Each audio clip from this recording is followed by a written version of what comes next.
มันยากนะครับที่เรารักใครสักคนหนึ่งแล้วเขาอะไม่รู้ว่าเรารักเขาเราพยายามที่จะทำดีกับเขาทุกๆอย่างแต่ก็เหมือนกับไม่มีอะไรเกิดขึ้นสุดท้ายแล้วเขาก็เห็นคนอื่นสำคัญกว่า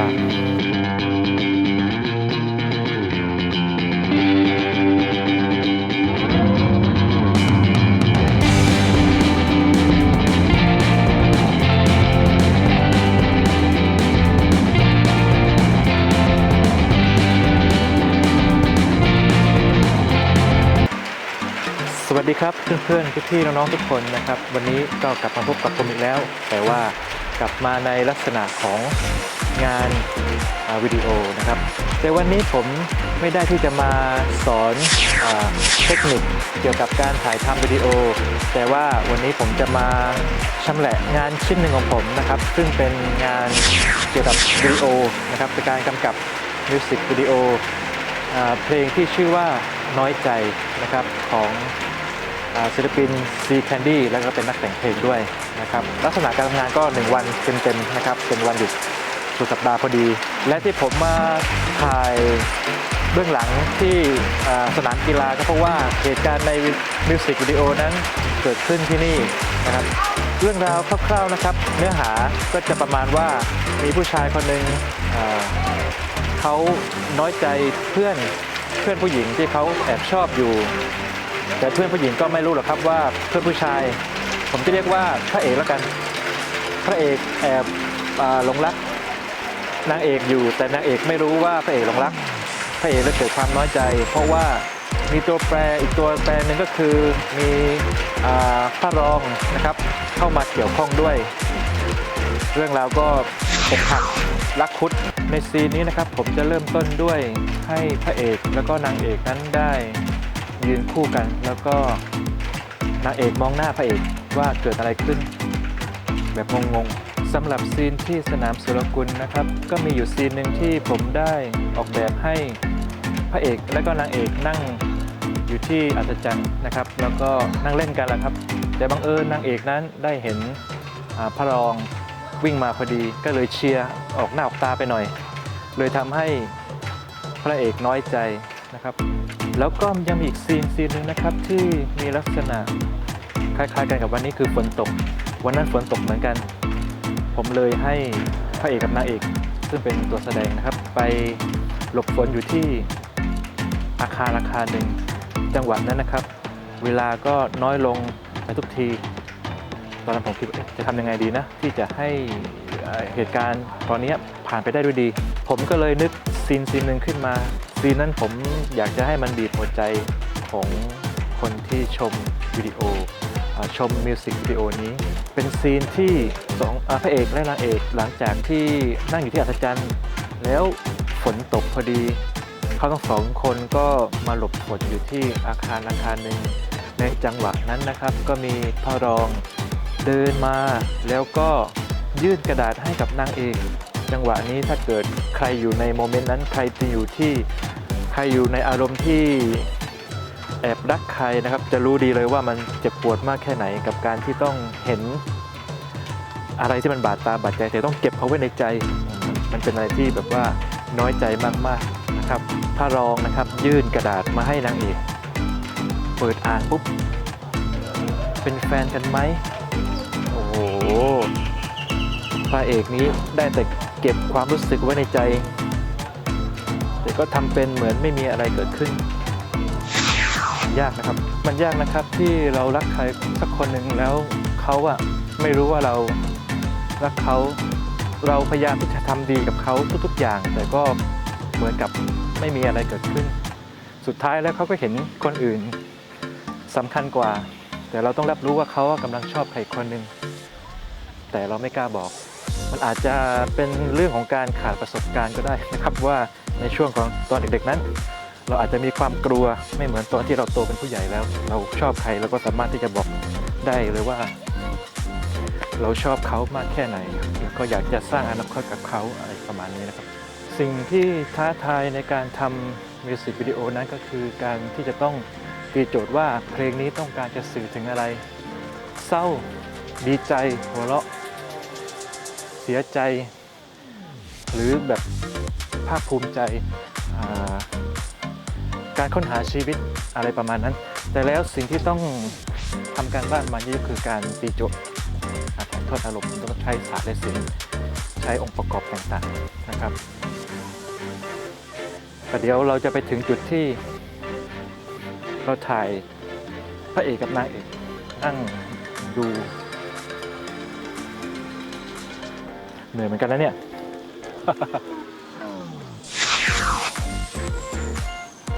นี่ก็เป็นอีกมุมหนึ่งนะครับที่ผมได้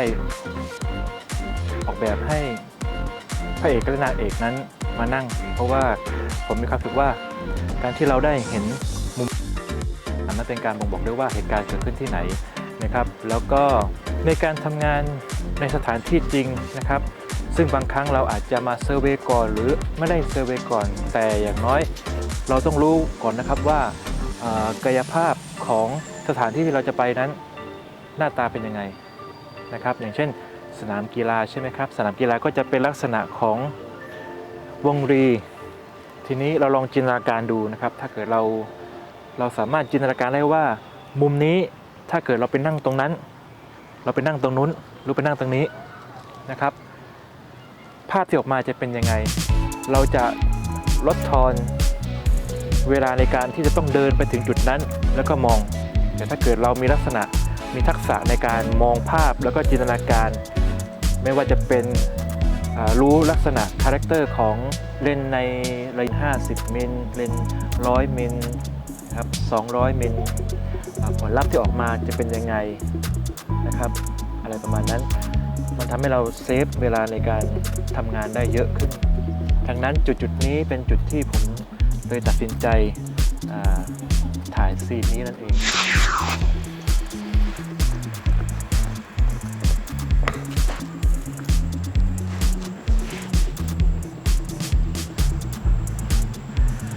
และฉากนี้นะครับก็เป็นฉากหลบฝน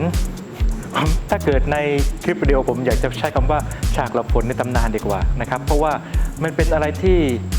เหมาะเจาะมากเลยครับเพราะว่าในวันนั้นนะครับวันที่เราถ่ายทำกันฝนดันตก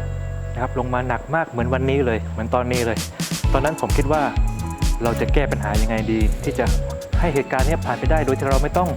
รอฝนให้หยุดดังนั้นไอเดียบังเกิดครับผมก็เลยให้พระเอกและนางเอกมาหลบฝนซะเลยสร้างเรื่องราวใหม่จากที่ตอนแรกเราเขียนสตอรี่บอร์ดอย่างอื่นแทนนะครับเป็นข้อกล่าวได้ว่าในการทำงานนะครับมันจะมีเหตุการณ์ที่ไม่คาดฝันเกิดขึ้นมากมายนะครับที่เราจะต้องแก้ปัญหาเฉพาะหน้าได้เพื่อให้งานนั้น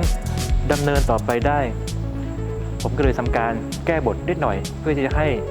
เรื่องราวนั้นต่อเนื่องโดยที่ไม่กระทบกับสตอรี่บอร์ดหลักนะครับก็คือให้พระเอกกับนางเอกนั้นมาหลบฝนอยู่นะครับที่เสาต้นนี้เลยแล้วหลบฝนดีๆก็มีพระรองนะครับวิ่งมาเดินเอากระดาษมาให้จังหวะนี้ถ้าใครเป็นพระเอกนะครับคงจะรู้สึกเจ็บปวดหัวใจมากเลยเพราะว่าเขา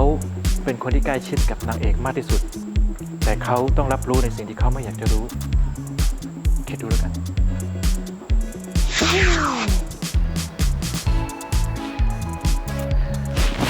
ในหลายๆครั้งนะครับในการถ่ายทำวิดีโอนั้นเราสามารถใช้เทคนิคของการถ่ายภาพมาประกอบได้ด้วย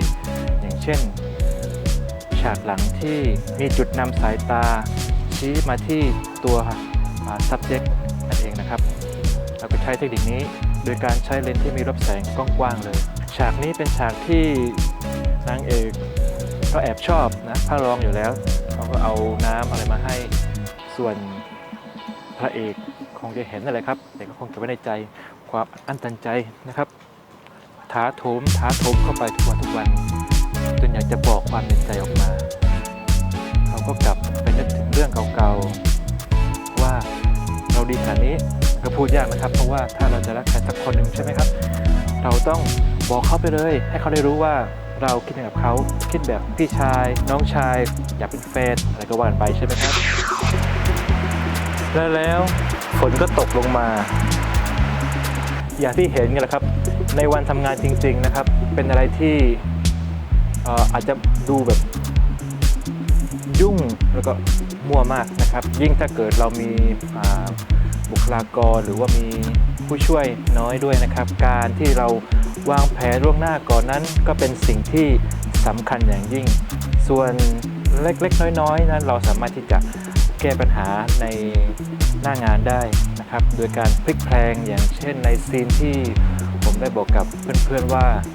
ฝนตกทำยังไงดีนะมันไม่ตรงตามที่สตอรี่บอร์ดเขียนไว้แล้วก็พลิกแพลงไปอย่างน้อยเราก็เป็นคนออกแบบในเรื่องของสตอรี่บอร์ดด้วยแล้วก็เรื่องราวนะครับก็สามารถที่จะลื่นไหลไปตามทำนองได้แต่ตรงที่สนามลู่วิ่งนะครับมันยังมีอีกซีนหนึ่งที่ผมชอบก็คือซีนที่พระเอกวิ่งมานะครับแล้วก็ลื่นหกล้มพื้นนะฉากนี้ผมพยายามจะใช้จินตนาการว่าเราจะเอามุมไหนที่เป็นมุมเด็ดสำหรับมุมนี้จะยืนถ่ายในระดับสายตาหรือว่าจะอยู่บนอัศจรรย์แล้วก็เห็นคนล้มลงมีผู้หญิงวิ่งเข้าไปช่วยหรือว่าหลับสายตาแบบที่ผมพูดเมื่อกี้ก็คือ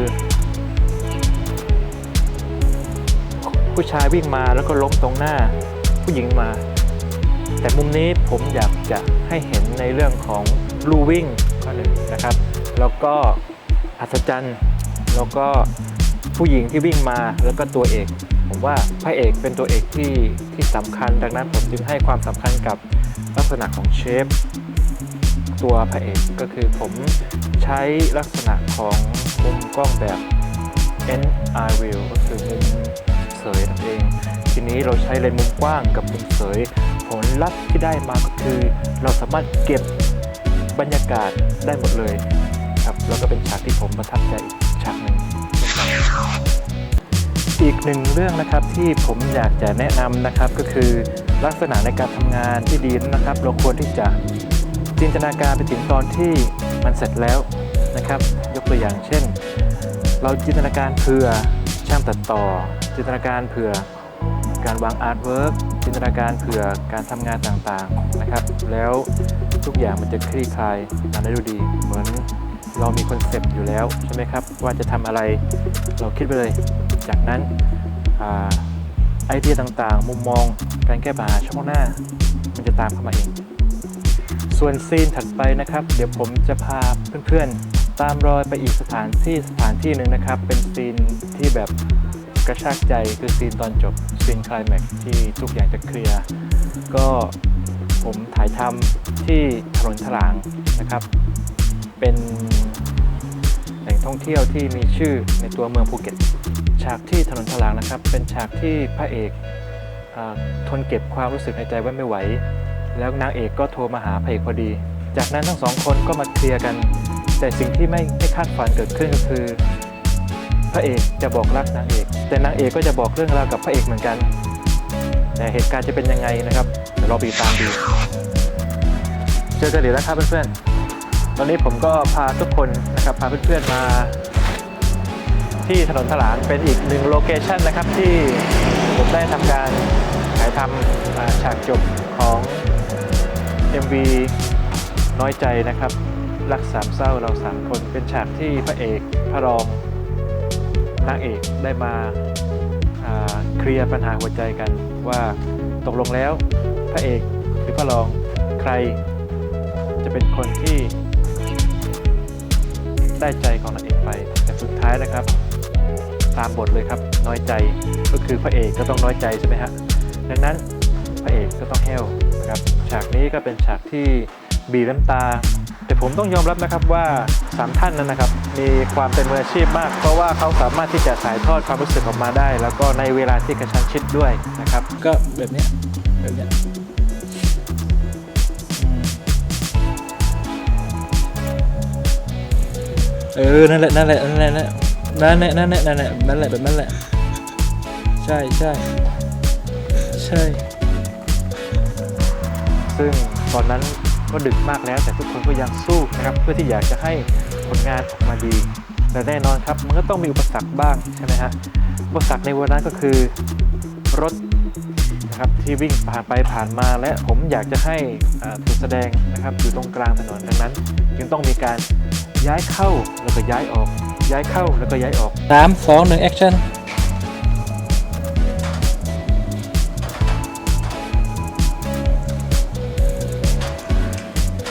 อย่างนั้นแหละอย่างนั้นแหละ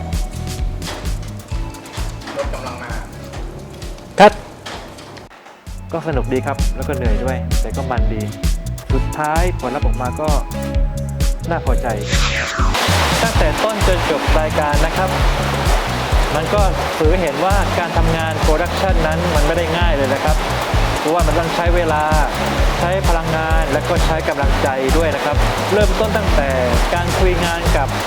เจ้าของผลงานไม่ว่าจะเป็นลูกค้าศิลปินนักแต่งเพลงนะครับเราต้องคุยกันก่อนว่าแนวทางที่เขาได้ให้เรามานั้นเป็นแนวทางแบบไหนนะครับเป็นพูดง่ายๆคือคอนเซ็ปต์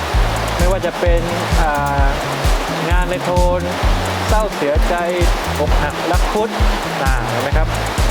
หรือไม่ก็อาจจะเป็นแนวตลกหรือไม่ก็เป็นรักใสๆวัยป๊อปปี้เลิฟหรือไม่ก็อาจจะเป็นช่วงของวัยชราวัยอารมณ์ห่อเหี่ยวหรืออารมณ์แบบฮึดสู้อีกครั้งทุกอย่างนะครับมันมีสไตล์ของมันอยู่สไตล์นะครับก็คือองค์ประกอบของศิลปะที่จะมาซัพพอร์ตให้งานของเรานะครับดูมีอารมณ์ร่วมกับผู้เสพมากขึ้นนะครับจากนั้นผมก็ได้กลับมาเขียนสตอรี่บอร์ดก็คือเรื่องราวนะครับทั้งหมดของงานที่เราจะทำอาจจะสเก็ตออกมาเป็นภาพการ์ตูนง่ายๆก็ได้ครับว่ามีใครบ้างทำอะไรแล้วก็มีบทพูดอะไรบ้างสั้นๆนะครับเพื่อที่จะเป็นไกด์ไลน์ให้ทุกๆคนนะครับไม่ว่าจะเป็นตัวนักแสดงเองหรือผู้กำกับนะครับหรือไม่ก็ลูกค้าได้เข้าใจตรงกันว่าสุดท้ายแล้วงานที่เรากำลังทำเนี่ยเป้าหมายอยู่ตรงไหนเมื่อเราเอาแบบสตอรี่บอร์ดไปคุยกับเจ้าของผลงานและเมื่อเขาโอเคเราก็ทำการเตรียมงานโปรดักชันกันต่อนะครับอย่างเช่นเตรียมกล้องนะครับเตรียมเลนส์นะครับแล้วก็วางแผนว่าเราจะไปเริ่มถ่ายที่ไหนก่อนเวลาเท่านี้เราจะเริ่มทำอะไรก่อนนะครับต่างๆนานาถ้าเกิดใน1 MV มีหลายซีนเราก็ต้องแบ่งนะครับว่าใน1วันเพราะว่าเรามีเวลาเพียงแค่1วันนะครับใน1วันเราจะถ่ายซีนไหนบ้างซีนไหนบ้างซีนไหนบ้างเพื่อที่เอาซีนต่างๆเนี่ยมาประกอบกันเป็นเรื่องนะครับและในแต่ละตอนในแต่ละซีนนั้นมันก็ไม่ใช่เรื่องง่ายเพราะว่าจะต้องมีการเทคคัทอยู่หลายรอบเหมือนกันมีการบิ้วอารมณ์ของนักแสดงเพื่อที่จะให้เขาได้ตอบโจทย์ตอบความรู้สึกของบทที่ผู้กำกับต้องการจะให้เป็นไปในทางที่เขาต้องที่เขาเพื่อจะให้นักแสดงได้เข้าใจในบทและตอบโจทย์ในทุกๆด้านในเรื่องของอารมณ์และก็ความสวยงามหลังกล้องด้วยจากนั้นก็มาในสู่กระบวนการตัดต่อนะครับซึ่งก็ไม่ได้ซับซ้อนมากครับในการเล่าเรื่องของ MV น้อยใจผมจะไม่ใส่ความซับซ้อนลงไปมากเพราะว่ามีการสลับซีนนิดหน่อยเพื่อที่จะเป็นการไม่เฉลยให้ผู้ชมได้รับรู้ก่อนว่าพระเอกน้อยใจเรื่องอะไรแต่จะใช้การดำเนินเรื่องไปเรื่อยๆจนถึงจุดหนึ่งจะเริ่มเฉลยจุดนั้นครับจุดที่สนามกีฬานะครับที่มีพระรองยื่นกระดาษให้กับนางเอกแล้วพระเอกก็แอบชะเง้อดูอ้อเป็นแฟนกันนะเจ็บแต่ไม่จบจริงๆนะครับผมเนี่ยให้ความสำคัญกับการหาไอเดียความคิดสร้างสรรค์มากกว่าจริงๆแล้วว่าผมอยากจะทำคอนเซ็ปต์อยากจะทำคลิปที่เกี่ยวกับการหาคอนเซ็ปต์มาตอบโจทย์งาน